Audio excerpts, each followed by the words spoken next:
it's fantastic to be on the other side of the 12-year journey.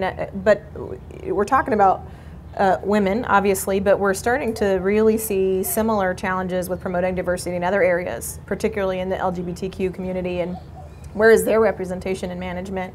Where is the representation of other diverse groups? And what do you think we can do more intentionally now so that we don't have similar groups saying it's taken a really long time for us to get here? Yeah. It's a great question. I think an even harder one than female diversity. And so one, I mean, I'm a firm believer, and I know Bloomreach is, in diversity of all voices matter. Respect of all individuals, diversity at every level matters. It matters for us being, a very productive company, but it matters for us just being humans. But when it comes to the LGBTQ community, I think that it's a harder conversation because it's very values-based for a lot of people, whether this is something to support or not. So my oldest child is transgender, has been going on that journey for many years. I personally, as seeing that, understand how important the value of them being able to contribute in the community is. And so but at the same point, I don't push that agenda anywhere at work. But I try to make sure that everyone knows I'm open to it if they want to. So Amanda and I were talking earlier this morning, my pronouns are on my Zoom name. Mm-hmm. My pronouns are on my LinkedIn and Twitter. Mm-hmm. I don't talk about it a lot, but it's opened the conversation for employees who feel like they want someone to talk to, or they feel like the company's supportive of that. By just putting it out there that I see you and I respect that you may have something, mine or she, her, like I'm not, unfortunately I'm not part of that community because I think they're fabulous. But, as a mom, I totally think that they are fabulous and wonderful people. But I think just showing openness to respecting people and their choices is the most important first step. And so for me, that's kind of my bio on Slack, on Zoom, on LinkedIn. Yeah, and I think that's such a good and easy takeaway is how do you be intentional about being approachable and safe and an empathetic place for people to come to and to work with. I think vulnerability, we talk about that a lot. How do you become vulnerable? I talk about it with my team a lot, who you see around here, and they'll tell you I maybe overshare in the vulnerability area. But I think that is a great note. Like, try little ways to just show people that you're a safe place to be open and you want to learn more. But that does have another side of the coin. Like, women in particular have typically gotten a bad rap for being emotional. I would not classify myself as emotional, but everyone else would. I do definitely move my hands around a lot and get very passionate about different things.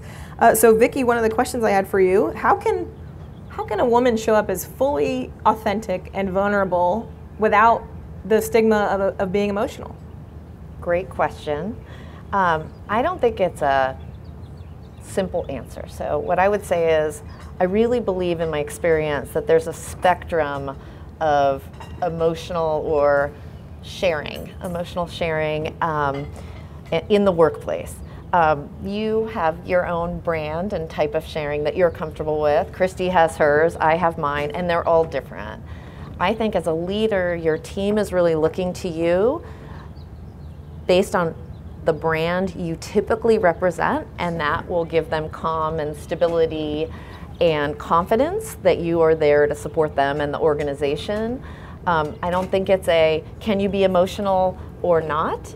I really think it's about showing up as your authentic self. And I do really believe that a silver lining of the pandemic is we all had to be a bit more human ourselves.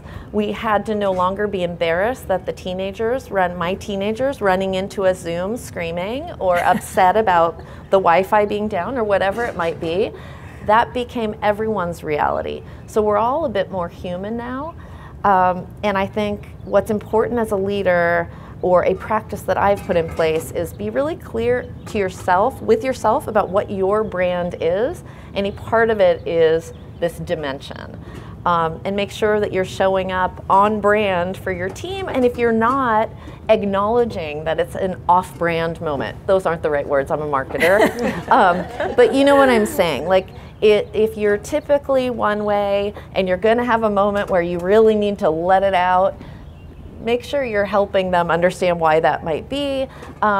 Or if you're always that way and all of a sudden you become much more stoic, make sure you're clear about why that might be, or at least acknowledge that it might be different.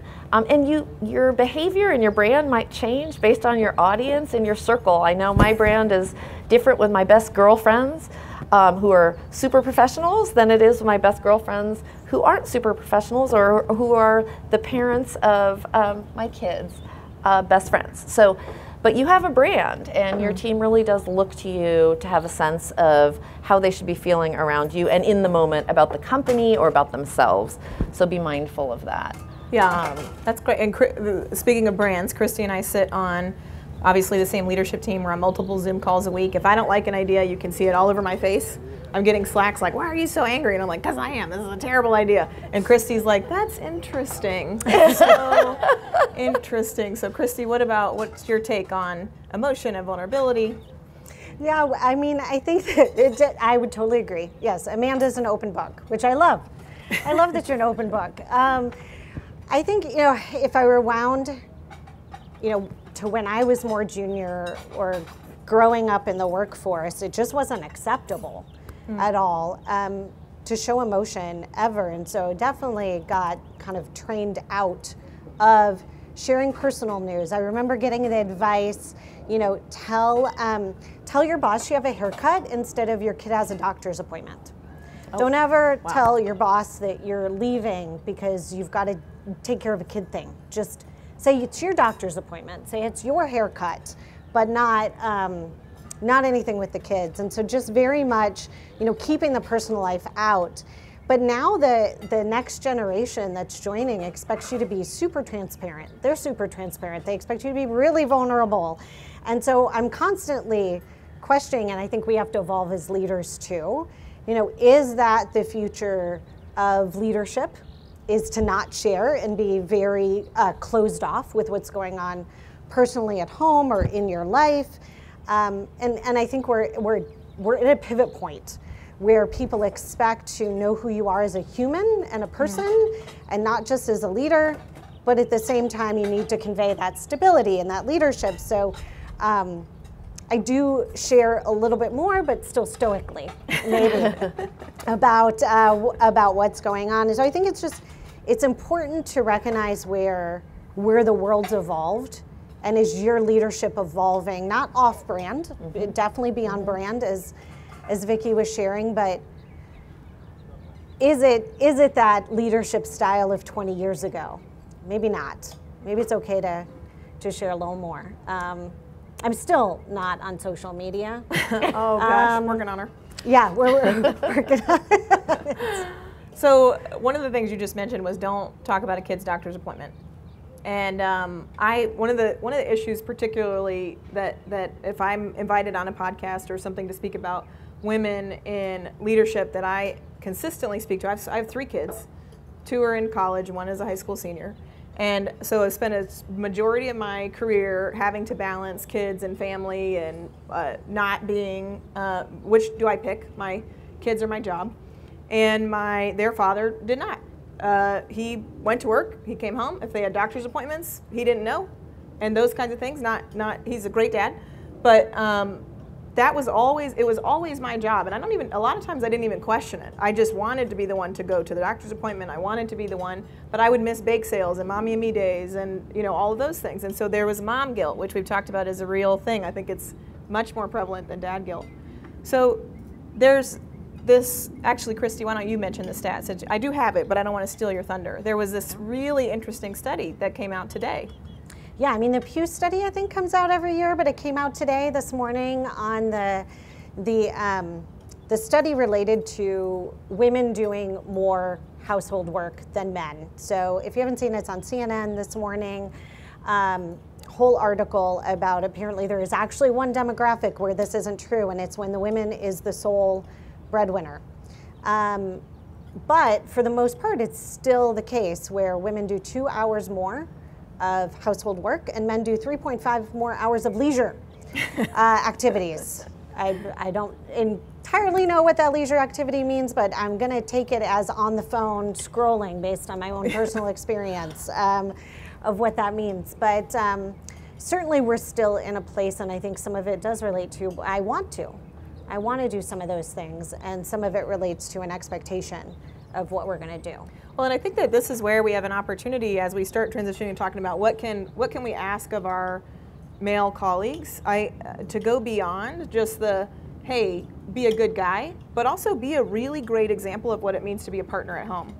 Tell your team you're leaving early because you need to take your kid to the doctor. Pick up groceries early. Go to a soccer game and be really obvious about it. Speak in a way in which you are willing and open to admit that you're carrying a load of things at home, that you do the dishes at night, that you do laundry, hopefully at least your own, if not everybody else's. To be much more intentional about what it looks like to be a supportive partner at home, because that's what a lot of women need in order to stay at work and to be super successful and to move up in their careers. I think, Vicki, you had some interesting stats on this as well. Yeah, coincidentally, I was reading Fortune on my flight, or the most recent article in Fortune on my flight here, and it was about it taking a village and how women often don't admit that it does take a village, and whether they don't talk about what they have put in place to support scaffolding, et cetera, to support the family. So they're not helping others and the next generations understand what it really takes, and or they're doing more than their fair share. And I just found it really interesting and almost like an article I could have read 20 years ago instead of today. Like, this is an area it feels like we should have made progress. I received great advice. I was finishing graduate school and sitting in my first Women in Leadership organization, and the panel spoke to important advice around how to have it all. And the number one thing that was shared was that you should outsource, should you be able to afford, assuming you can afford to, outsource everything that doesn't bring you joy and or doesn't help you get toward your goal. So that might be cooking, that might Definitely be cleaning the toilet. Cleaning the toilet. That was actually an example that was specifically shared. If you outsource one thing, that might be it. And I took that advice very seriously. I'm still today not a great cook, because of this, I put those hours toward quality time with my kids. I did plan the meals. My husband's a great cook, so we prioritized my husband, Greg, who is a C-level executive also. We prioritized Greg doing the cooking because he found joy in that, and I did other things for the family in those hours that I had available. But I think that's really important. It's both important that you do it yourselves, but that you share that with those in your teams that are rising and maybe, at risk of jumping off the side of the career track because it feels like too much in moments of trying to support, whether they're having an additional child or have a sick parent or whatever it might be. I think it's really important that you let the village support you, but also talk to the village, the impact of the village supporting you. Yeah, I think that's great. That's what we encourage our team also regularly to, before you make a decision to jump, and sometimes that is the decision, Christy, we were talking about this earlier, before you make the decision to take the time off or to say, hey, I can't handle this, or I've had this big life event and I need to, vacate my role and take a step back, like talk with the team, work with it. I think collectively, even I feel very supported even by non-females in leadership if there are issues. So really be open. I think this goes back to vulnerable about the issues that you're dealing with and expect there to be understanding and help instead of making the decision to take a step back maybe. But this isn't going to change overnight. We're not going to, it's taken a while, but what can we do? How can we be intentional to actually progress this change and to bring others along? I would say in terms of helping bring others along, helping to shape the next generations of employees. And honestly, if we're listening to the next generation of employees, they're turning us into better leaders at the same time. We have as much to learn from the next generation of leaders as they do from us. I had an executive coach early in my career at Apple who really taught me the power of multiplying talent And that's all through listening and asking great questions. I think it's really important that we ask great questions of those on our teams and truly listen with intention and teach them to do the same. Whether it's about the business or about the human side of your team members, be present with intention and listen and multiply. There's a great book called Multipliers by Liz Wiseman, who happened to be my career coach. I got so lucky. She no longer does this. She just writes these phenomenal leadership books, but it really had an impact on me, and I hope many others through my career. That's great. And this is our last question, then we will ask if you guys have any questions, so be thinking of some. And I think we have handheld mics, but we'll jump to you guys in a second. So, Christy, what is the best advice you ever received while climbing the ladder? Yeah, I had a partner at Bain. She's now the Chief Diversity Officer at Bain, Julie Kaufman. So I recommend if you Google her and read any of her articles, I highly recommend it. One of the smartest people I've ever been lucky enough to work with. Other than me? Other than you. Right. Other than you, yes. Second most. And when I joined Bain out of business school, I was 7 months pregnant. And so she sat me aside one day and before I had the baby and was like, look, before this point, all you did was work. 100% of your time was pretty much work. And how can I be good at it? You're gonna go on maternity leave for a couple months. Because Bain has a very generous maternity leave, so for mine was a couple months. And she said, and there, you're gonna be a mom, 100%. You're gonna have like no conflicts with that. You're gonna be a mom.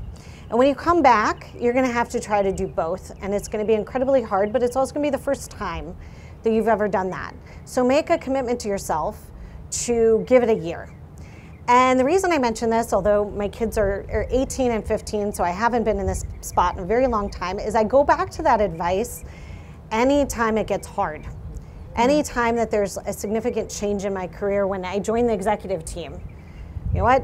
This is not a 3-month commitment. It's going to be hard, and let me see if I'm even capable. But I need to give it some time. I need to learn what it's going to take to really be successful. And so I loved that advice in framing any of those major pivot points in my career on just taking that step back, recognizing the change and how much time it might actually take to be successful at it. It's not going to be a 1 month or 2 month thing. And so I go back to that all the time now in the various different stages of my career. That's awesome. And Vicki, you've shared a lot with us already. Did you have a final? I would say, if I think back over my career, one of the things I was very thoughtful and purposeful about, based on advice from a mentor, was choose to do something you love. For me, that ended up really being staying close to amazing products. Sometimes those products are, in your pocket. Sometimes those you might wear. They might be software products, which led me here. Stay close to something that matters to you, where you feel like it's really going to drive you every day. It might be a product that you develop yourself based on a passion. And then choose people who drive you and you can learn from. I mean, I think we're all here because we care about learning, whether it's through our personal networks or new networks, but choose people, talent that can multiply your impact. Those are a couple of just bits of advice that were given to me that helped me blossom, and I hope to pass on to others.